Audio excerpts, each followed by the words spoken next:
Hello. Hello, hello, hello. Hello, hello, hello. It is time for office hours with Dr. JT. I'm just pinning a comment on Instagram. If you are joining us, say hi, say what's up. Let me know where you're coming in from. Hey, Brigitte. Hey. Um, Yes, this is my Mexico City scarf. This is my little piece of the journey to remind me of the beautiful journey.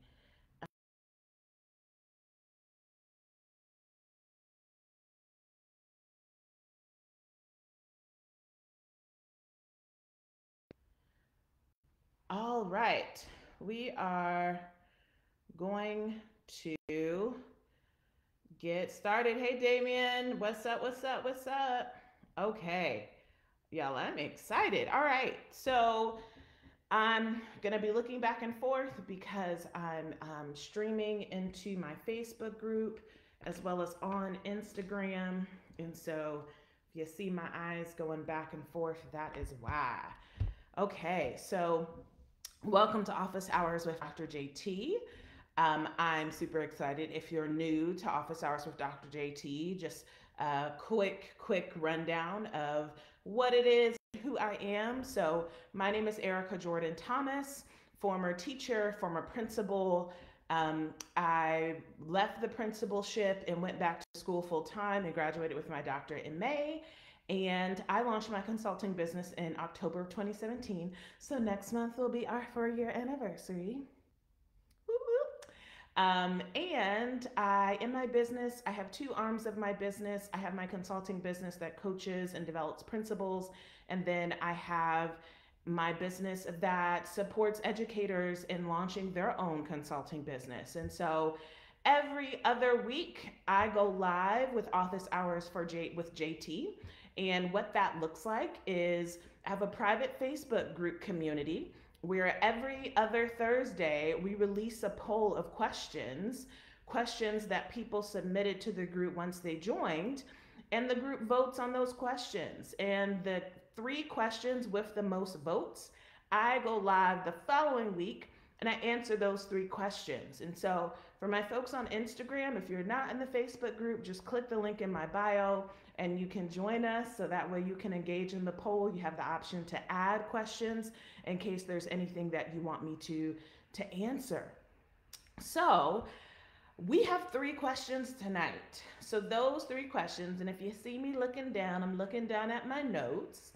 So the 3 questions that we'll be just chatting about tonight are: what are some tips on networking to build clientele? The second question is: what are the keys to a successful launch? And then the third question is how to not get wrapped up in smaller contracts that lead to burnout. So those are the 3 questions that we're going to be chatting about, and we're going to dive straight into it. So if you are watching the replay of this conversation, just drop a hashtag replay in the comments so that way we can still continue to build community. And as we go throughout our time together, if there are follow-up questions that come up for you, just drop them into the chat. Happy to answer. I definitely want this to be a conversation, a community conversation, even though we're not physically in the same room and I'm the only face y'all can see. So if you got follow-up questions, drop those into the chat, or even just like thoughts, affirmations, or reactions. We're going to make this an engaging time together. So the first question is: what are the tips? What are some tips on networking to build clientele? So let's first just kind of dial in to the word network, or networking, and my kind of personal definition that I think about it is you're essentially engaging in some type of action that is expanding your social network, right? So I like to think about networking in that way because I think oftentimes if people have a narrow definition of networking, then they're limiting themselves in terms of the actions that they can actually take. So, for example, if you're limiting yourself to the definition of networking is people have cocktails in hands and you have to go around and shake people's hands and like talk about yourself, that is one way that networking looks, but networking is essentially any action that you take to build your social network. Or it could be your professional network. So any network. And so I just want to start really broad there because some of the things that we're going to be talking about, people may not traditionally be thinking about as networking. But keep in mind, in any action that you take that is going to be expanding your existing network is an active networking. So just before we jump in, I want to give you two things to kind of think about of when we're actually talking about your network, that your network is made up of two layers. So your network, it consists of direct ties. So those are people who you directly have some type of relationship with. You know them, they know you. You have some type of history together. So this could be a former boss. This could be someone you went to school with. This could be a colleague. Now, in terms of the depth of the relationship, that can vary, but the key point is that you all aren't strangers. So that's one level of your network is the direct ties that you have. And then the second layer of your network are the indirect ties. So those are people who you're 1, 2, 3 degrees of separation removed from. So those people are folks that you can consider in your network as well. So I want us to be thinking as expansively as possible. So if there is someone who is a former colleague who is connected to someone else that you may not personally know or have met, that's an indirect tie. So I just want to, think expansively about our network, think about those different levels again, so that way we can have a really robust definition of networking. It's not just limited to just the people that I know. It's not just limited to shaking hands while we're having drinks. Networking is a concept of building your network, and people who are connected to the people that you know are folks you should be thinking about in your network too. So here are just a couple of actions or strategies that you can be leveraging to help build your network of folks. So the first is go through, I think it would be a really, really great opportunity for you to sit down and actually map your network. And when I say map your network, what do I mean by that? What I mean is I want you to actually think about your entire professional career. What are all the different stops that you made or intersection points that then would have resulted in some type of network that you have? So let me give you an example. So in my career trajectory, my career in education started off as a Teach for America Corps member. That is one type of network that I have because I happen to be a Teach for America alum. The school that I worked at as a teacher is a second network that I have of previous colleagues, my previous principal. That's another network. I went to undergrad at Ohio State. That is another network. People that I went to school with, folks who work there. Once after teaching, I then joined New Leaders, which is a leadership preparation program for principals. That's another network that I have. Again, people who either went through the program, they were in my cohort, they could be a cohort above me, a cohort below me, people who work for the organization. So I would highly, highly recommend that you take some time to reflect and think about your journey, your professional journey. What are the different pit stops that you made, and therefore the different network groups or social groups that you have within your hemisphere? So I would love for folks to just as a check for understanding, this is the educator within me. Let me know within the comments one of your networks, when just off the top of your head, when you think about your professional trajectory, what's a network or one of the pit stops that you made that is within your social network. So let me know within the comments. And the reason why I bring this up is because for each one of those networks, depending on who your target client is, there's a direct contact or indirect contact that we were just talking about, direct tie or indirect tie.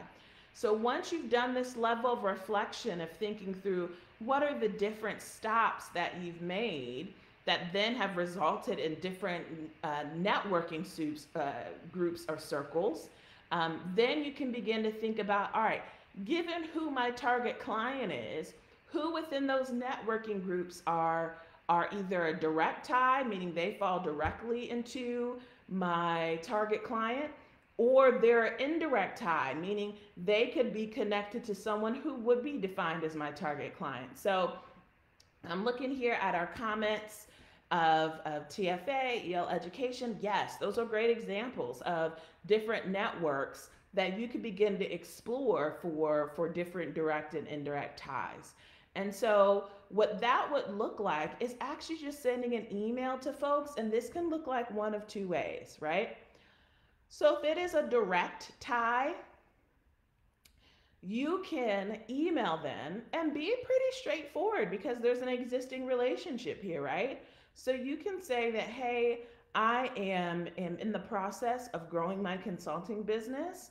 And here is it, in a one sentence or two, through my consulting business, I'm seeking to do X, Y, and Z. So it could sound like I'm seeking to support principals and their instructional leadership to ensure that they're creating more space and time to be able to coach teachers. And I would love to, learn more about your priorities. If this person is a principal, I would love to talk more about you to see, learn more about your priorities and see how I can support you in your work this year. So that could be one approach to it. A second approach, which is another tip, is you could go approach this as market research. So whether it's a direct or indirect tie, you could be reaching out to the person and saying, hey, this is the business that I have. This is the problem I'm seeking to solve in my business. And I would love to connect with you about 30 minutes over, sometime over the next couple of weeks to learn more about how this problem is showing up for you. And so you can truly approach the conversation of a learning orientation. Now, if you do this, you cannot go into the conversation focused directly on pitching. You go into the conversation focused on learning of how are they experiencing the problem, what resources have they attempted in the past that were effective or ineffective, what resources are they seeking, because that's going to be helpful for you and your business. And so you could approach it as market research. And naturally, that is deepening a connection and that's building awareness around you and your business. So you may not pitch at the end of that conversation, but guess what? They might ask, well, tell me more about your business. Well, what services do you offer? You might follow up in the email and actually share more about your services. So that's another approach that you can take in terms of building your network and building potential clientele. The other way, which we've previously talked about during office hours, is conferences. And so if you have not applied to a conference in the past 12 months, then that's an opportunity. And now with the world opening back up, you may not be presenting, you could just attend. So you can start meeting other folks and building relationships. And so that's another way. And then the last way, that the reason why I started with being really expansive about our definition of networking is because social media is networking. Now, we don't oftentimes think about networking because oftentimes we have this narrow definition of like we're having a coffee chat or we're, at happy hour with drinks, shaking hands with people. Yes, it could look in that way. But when you are on social media and you have a public presence and you are building awareness around you and your business, you are building your audience, which is building your network. When someone shares a post and then someone clicks on that post and like, oh, that's interesting, I want to be connected to that person, and then they hit your follow button, you're building your audience. That is a form of networking. So I share that because I know many people, you know, are navigating social media and they're trying to figure out, some of their systems and consistency. And it is such a low lift way to build your network and your clientele. So would love to hear some thoughts or reactions in the comments. So let me know of those four, which most connect with you. So we talked about doing emailing your network, and that could be a direct email, and we're talking about direct ties when you're sending a direct email, and being pretty direct around your business and your services, because I do not advocate for cold emailing your audience directly about your services. We talked about approaching it as market research, and so doing some informational interviews with your target client. We talked about conferences, and we talked about social media. So let me know in the comments which of those four are either you've leveraged in the past or you're most intrigued by and want to explore. So Katrina says conferences are on my list this year. Oh, that's exciting. I'm excited for you. I'm super excited for you. Okay, so that's our first question. And so now we're going to move on to our second question, which is, what are the keys to a successful launch? I don't know. Every question just gets me so excited because I'm like, maybe that's just because it's my zone of genius and every question gets me excited. But I'm like, oh, I love this question. All right. So let me first clarify that the way we use the word launch in our business, I want to intentionally separate launching your business versus launching a new offer. All right, because we need to think about those differently. So I'm seeing the chat going off around conferences. ISIS has a national conference coming up. Gina says that I like the market research as it creates an entry point. Yes. So again, remember, this is, y'all, we're talking about trust building. So market research is a really great way to be able to enter into a relationship with a potential client, to build trust because you're listening. You're getting proximate. So what this means, and sorry, I'm going off on a tangent here. Y'all know how I do sometimes. And we're going to get into our second question here. But what this means is you are going to have to reframe the runway, the length of the runway that it takes. The business language that one would use would be your funnel. And another way you can think about it is you have to reframe that your perception of the timeline of when someone first gets to know you to when they become a paid client. That timeline is not 2 weeks. So I think some of us are getting discouraged because we feel like someone should see us on social media and be ready to book with us next week. I love y'all. And because I love y'all, I'll share with you that's not how it works. You need to be prepared when someone does not know you in particular. Now, if you have a relationship with the person, that's different because there's trust that's been built. But when someone does not know you, you need to be prepared for a runway at minimum of 3 to 6 months, at minimum. And I've used this example before. It has taken me 3 months to build an air fryer, which was $100, okay? Because I'm like, I need to know you're gonna work. I need to know you're gonna meet my expectations. So I've been researching in Facebook groups, on YouTube, about the air fryer. And now when you talk about someone paying you $10,000, $50,000, $100,000, they need time to know you. And there's some people who might know you personally, and now they need time to know you as an entrepreneur. And so I just share that because sometimes we have an unrealistic time frame of how long it should take a client to make a decision. So that might be an opportunity. And I see ISIS already naming that, and it happens for all of us, is we just believe people should be ready to jump. And I think a good way to remind ourselves of the reality is thinking about your own journey. what does it take for you to actually get to the paid client, you know, to get to the paid client point? Because some of y'all nervous spending $300 on yourself. I love you. That's why I'm saying it. Some of y'all get nervous spending $300 on yourself, but you expect someone else to pay you $10,000, $50,000, $100,000, $200,000 within a week. So just that's a good way to help reset and reframe related to building clientele. So entrepreneurship is the long game. You have to be consistent, and you have to be focused on planting the seeds and consistently watering to know that they are going to sprout.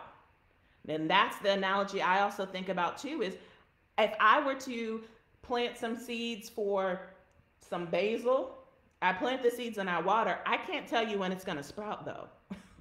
like the basil makes that decision, right? But I know it will. If I continue to give it sunlight, if I continue to water it, it's going to sprout, but it's not on my timeline. It's on the basil's timeline. So I just share that in case it's helpful for others. Okay, so we're now officially moving on to question 2. Okay, and I'm seeing some hearts in the IG live. So I know it seems like that's helpful for folks, which is good. All right. So the question number 2 is, what are the keys to a successful launch? So what I was naming was that I wanna be intentional around separating launching your business versus launching a new offer. Because where I see entrepreneurs get tripped up is around the launching your business. They feel like they have to have this imaginary checklist of things completed before they can quote unquote launch their business, and they're just getting in their own way. So if we're talking about launching your business, you have already launched. Like done. Like you've already launched. So that's one piece I want to name, that when it comes to launching your business, you don't need a website. You eventually should have a website, but you don't need that to start. A one pager is great when you're getting started, but guess what? My first 3 months in business, I didn't have a website. I didn't have a one pager, but guess what? I got 3 contracts from my network because I was out having conversations with people I had existing relationships with that were either my target client or connected to my target client. You just need to start. So I wanna name that, of when it comes to launching your business, you just need to start. Now, when we're talking about launching a new offer, that is there's a different mind frame with that. And that is what I'm going to, when we're talking about the keys to a successful launch, I'm going to dive into that here in a moment and name that this is the container for a new offer.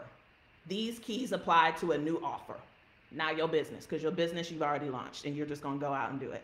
And I say this because there's usually, and this is where I want to remind people that there are already people who are willing to pay you. They just need to know what your services are. Like people who already know you, you already have established trust with.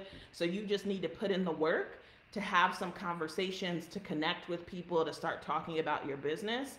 And then once you get that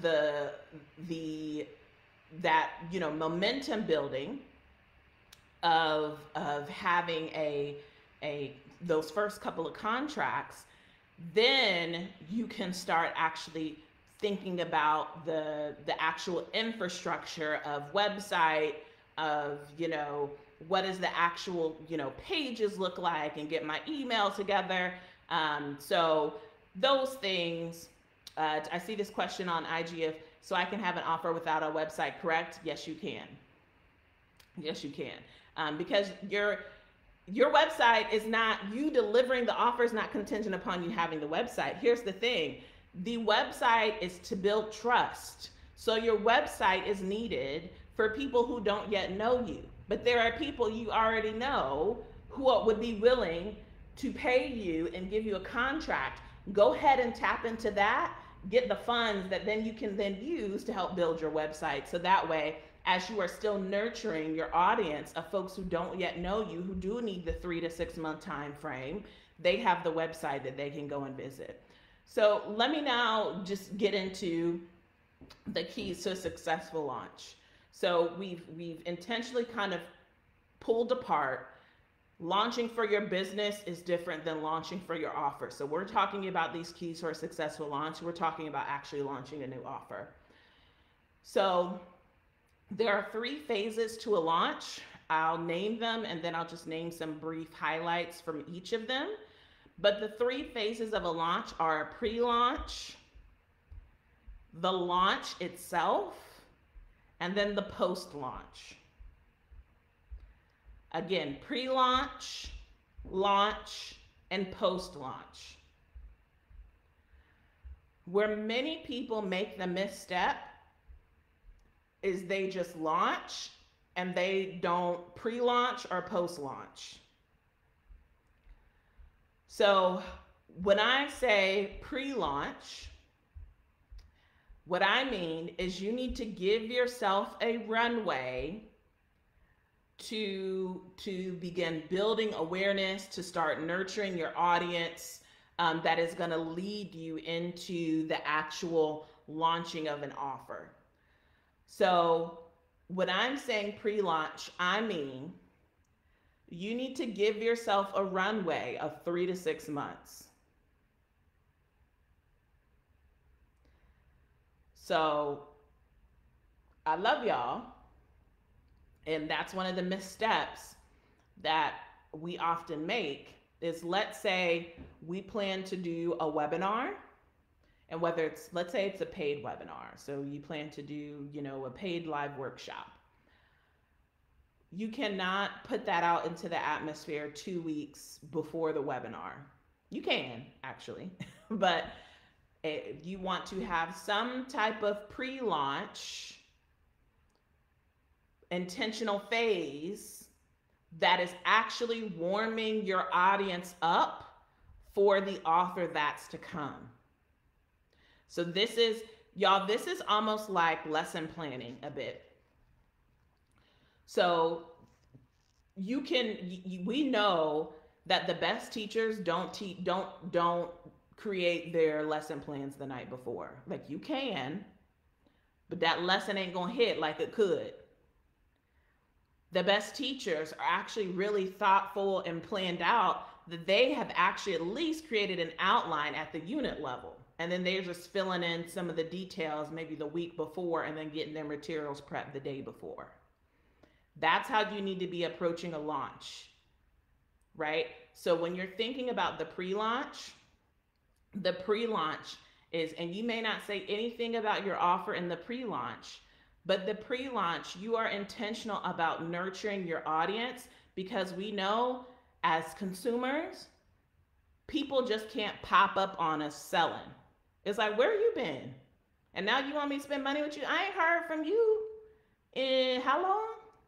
Right? So here's actually my philosophy and belief, is that you actually should always be pre-launching. Whether you have an offer or not, but when I say pre-launching, you can also think of that as nurturing your audience. You always need to be pre-launching. So some of the actions that this could look like is, if you have an email list, you need to be emailing your email list at least once a week, at least. People can't get emails from you now when you're looking for clients to deliver PD. You need to warm them up. So when we're talking about the pre-launch phase, which should be around 3 to 6 months, is intentional time when you're starting to nurture your connecting with people. And so let me give you some quick examples. So of course, behind the scenes, operationally, like, you want to be getting your operations together for whatever the service is. So if you're doing a webinar, then you need to get your tech together, you need to get the registration together, you need to get all of those moving parts together. If you have an email list, there's some automations that you want to get. You want to get your email sequence together. So operationally, there's things that you need to get together. I see my C11 brother in the chat. Hey, hey, hey. And so I share all this so for you to be thinking about when you're pre-launching, whatever is the problem that you're solving through your offer during the pre-launch phase, you need to be creating some content to be sharing with people to start to get them thinking about whatever you're getting ready to solve in that offer. So if you are, let's say you're focused on principals that are doing, you're supporting them in instructional coaching, you might start developing some content, whether it's social media or through your email list, around what are some of the challenges to principals being able to provide quality instructional coaching. Again, you're warming people up, you're starting to pique their interest. So this is where you want to be thinking about what are the actions that you're taking that are going to get you visible and build trust. So let me give you a real-time example. If you all follow Gabrielle Union, she just released a book and it just became a New York Times bestseller. She just released it, I think, a week or two ago.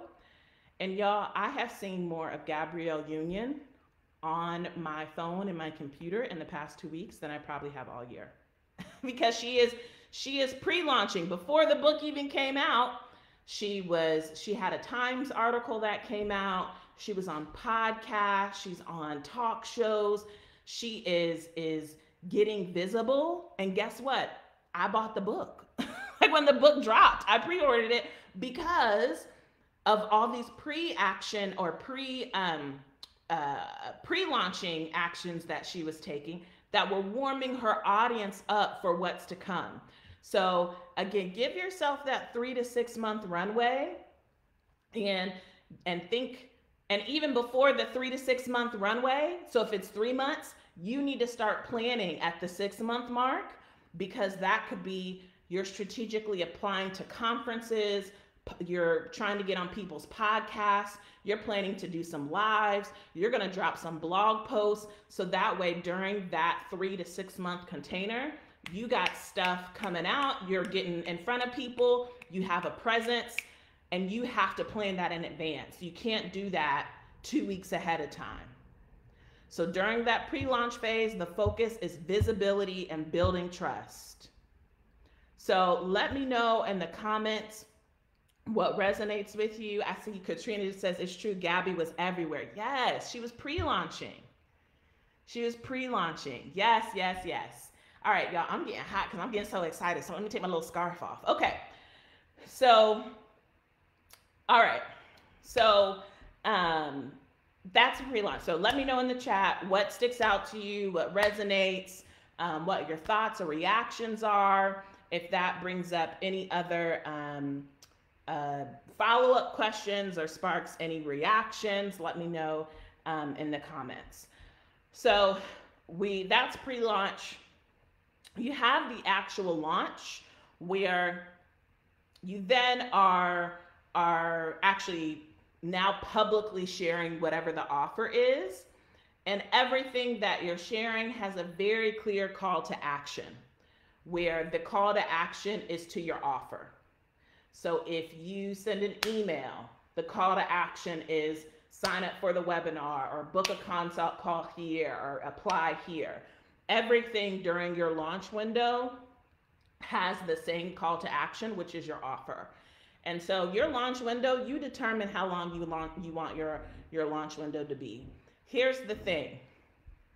The higher the price point, the longer you probably want your launch window to be. So you could have a launch window of, 2 weeks. You could have a launch window of 2 to 3 months. And when I say launch window, that's the window that people have to actually book you. And so you determine how long you want that window to be. But people usually need some type of of urgency in order to make some decisions. So you determine how long that should be. All right. Yes, trust is everything. Trust is everything. Okay. And then last is the post launch. So after you've launched, let's say you set a goal to book 8 clients for professional development or 8 clients for one-on-one coaching, and you got your 8 clients. Now during the post launch, and again, this is another one of those phases that is often missed. For your post launch is when you want to have some way for people to sign up for a wait list. These are people who are going to be your hottest audience. And when I'm saying hot, for people who aren't familiar with that terminology, you have your cold audience, your warm audience, your hot audience.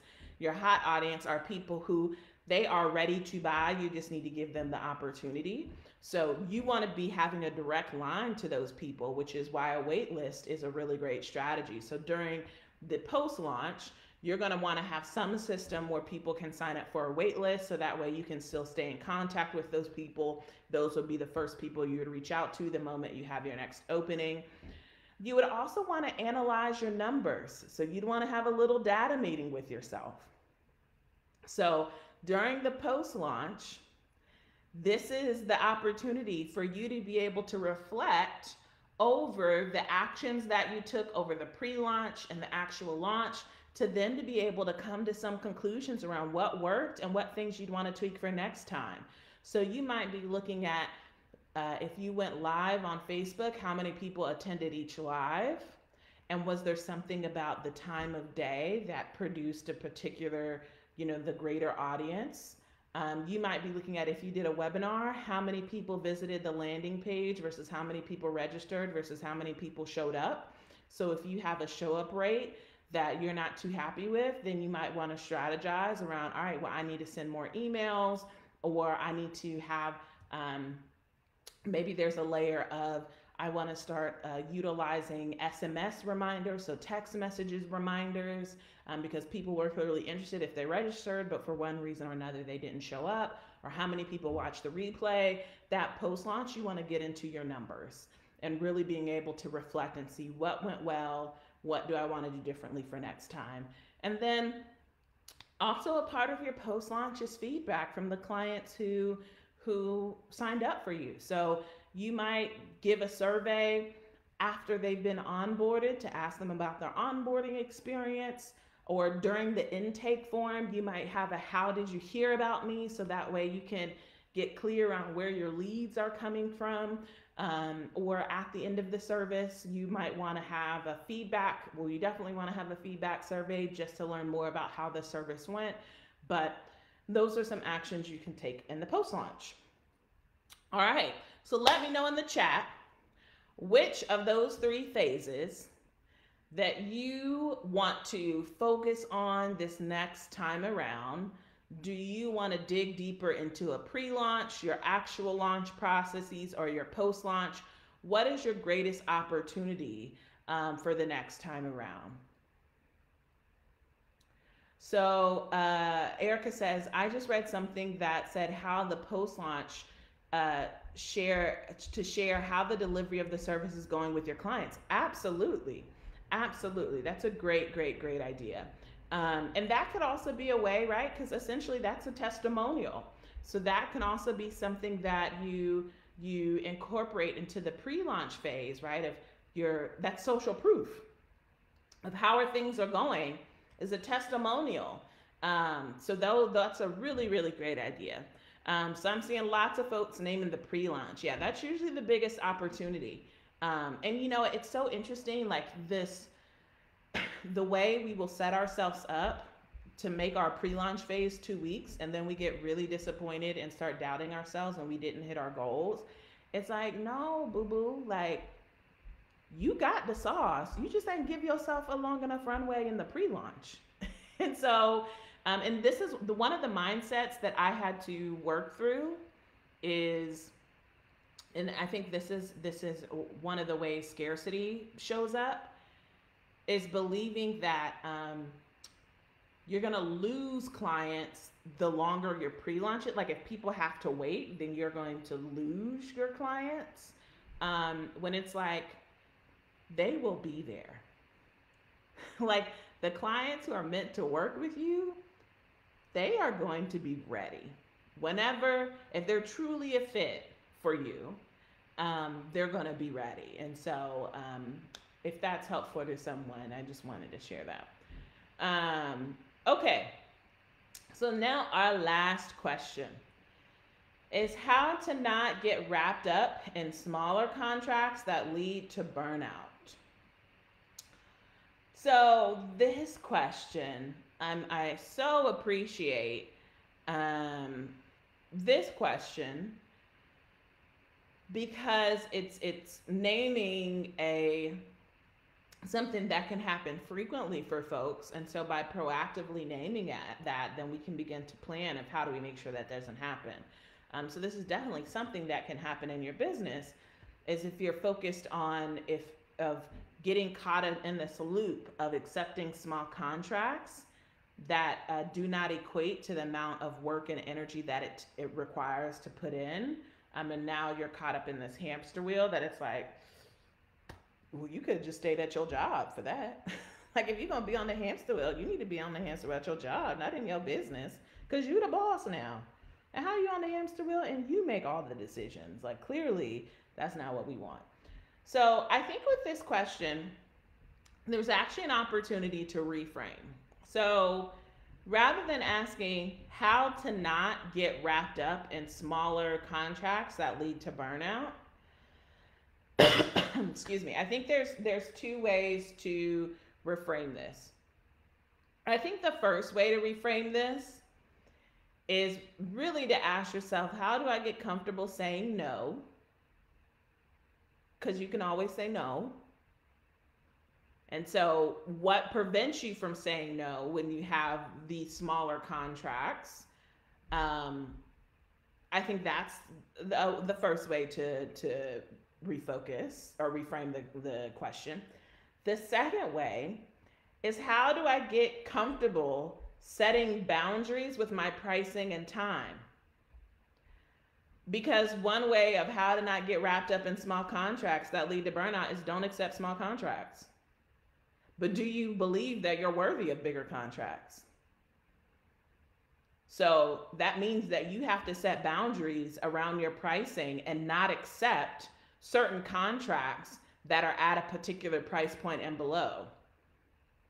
But that means you have to be comfortable saying no to money, which can be hard if you feel like money is a scarce resource that you have to fight for, rather than feeling like money is an abundant resource that is all around you and you're able to attract it when you want it.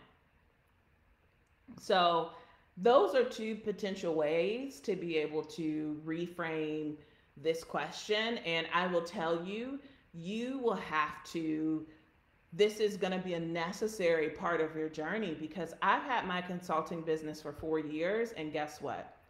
Someone reached out to me last week that is an organization that I am an alum of, and they wanted to pay me $500 for 8 hours of work. Like, low-key, I was offended. I was like, first off, no. Secondly, like $500 for 8 hours of work. Like, let me tell you how much time you could get for $500. You could get maybe 30, 40 minutes. Maybe. So I shared that even though like I'm 4 years into my business and that's an organization that I have a direct tie to, that was still an offer I received. And I said no in a heartbeat. I'm like, I'm not doing that. No. So that's something you're going to have to get comfortable with. Because it's going to happen. Even when you continue to grow and scale. And that's the unfortunate reality about our field is our field has normalized the underpay of educators. And so you're going to have to get comfortable saying no.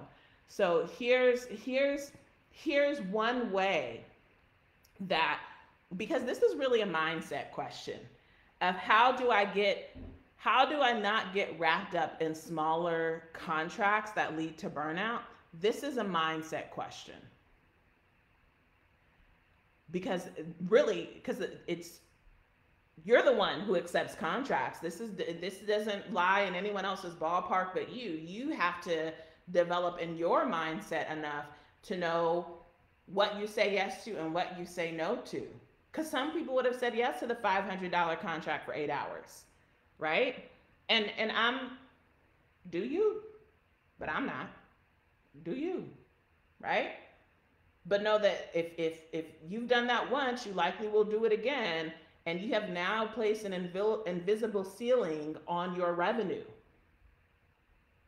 So one way to help get over this mindset hurdle, to not get caught up in a cycle of small contracts that lead to burnout or in a hamster wheel, is you need to know your numbers.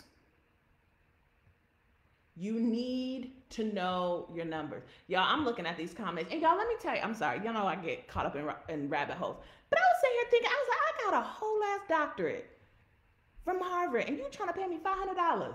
And even if I didn't have a doctorate from Harvard, you trying to pay me $500 for 8 hours. I was like, no, I ain't doing that. I was in my feelings, y'all. I was in my feelings for at least a good hour. And I was like, I had to like draft the email and then come back to it just to make sure I wasn't in my feelings when I sent the email back of like, no. So I see we're in community. So to help you do this mindset work, you need to know your numbers. Because when you know your numbers, when you know that accepting $500 for 8 hours of work is not going to allow you to hit your salary, it is a lot easier to say no. Right? And so when I say you need to know your numbers, here's what I mean by you need to know your numbers. You need to know what is your target salary in your business. You need to know what are your average monthly expenses in your business. You need to know what is your target profit margin in your business. Once you know all of those numbers, then you can determine your break-even point. So at minimum, how much money do I need to make every month? At minimum. Once you know that number, you can then answer, well, then how much at minimum do I need to be charging? If I'm going to do 5 PD sessions a month and this is my target number per a break even monthly, how many PD sessions, or what's the price point for my PD sessions? When you know your numbers, the decision to say no is no longer emotional. It's real clear and black and white. Because the moment you say yes, you know that by saying yes to an offer of a price point is lower than what you need, you know you're either compromising your salary, paying your expenses, or your profit margin. Once you know your numbers, the decision is no longer emotional. You might still feel bad about saying no, but you get over it easier. You need to know your numbers. So I shared that, and I shared some of those sample questions just to give you examples of the numbers that you should know in your business, and to also name that the workshop that I am doing on October 16th, I am walking you through exactly that, of how to determine your numbers, so that way you can backtrack all the way back to what should my pricing be per service. Because when you know your numbers, you also know, actually, even though it makes me really scared to raise my prices, I have no other choice.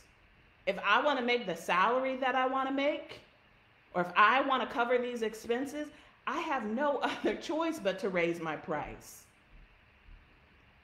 I'm telling, there's so much clear, and I know I feel like this might hit for you because I'm a former high school math teacher, so like I get so excited by the numbers. But I share this with you because the workshop that I'm delivering on October 16th, I'm going to walk you through this. Now, let me give you this small caveat. In order to get the most out of the workshop, you have to be clear on your services and you have to be clear on your pricing. Now, you always have the right to change your mind, but you need to be at least that stage of your business to have clarity on what you're going to offer in your business and at what price point. If you haven't made some of those decisions yet, the workshop isn't going to be as meaningful for you because you need to know that information to be running numbers. And again, you always have the right to change your mind.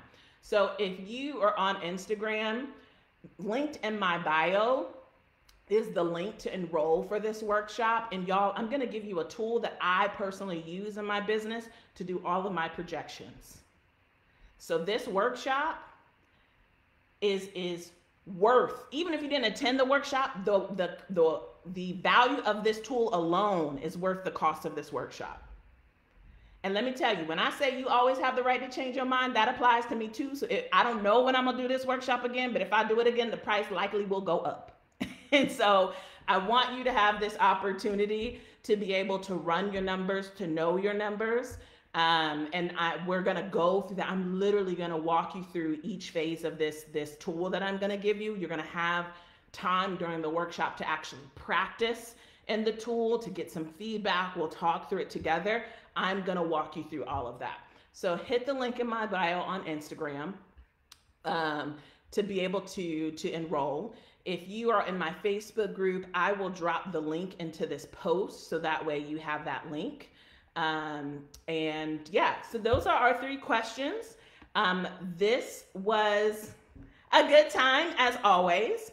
And so if you're on Instagram and you're not in the Facebook group, also in the bio is the link to be able to join us in the Facebook group. So that way you can be a part of a community of other education consultants.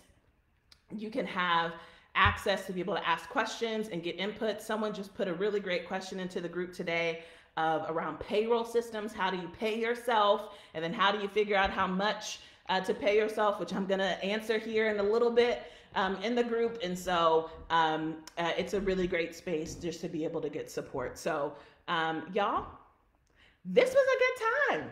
I'm so excited that we had this time together. I do it every 2 weeks, so join the Facebook group and vote in the poll. And then if you have any other follow-up thoughts or reactions, just leave them in the comments of this video. And so hopefully this was helpful. And both the battery on my computer and my phone are about to die, so I got to go and charge up. But this is a great time. So I look forward to seeing you all soon, and be safe, be well.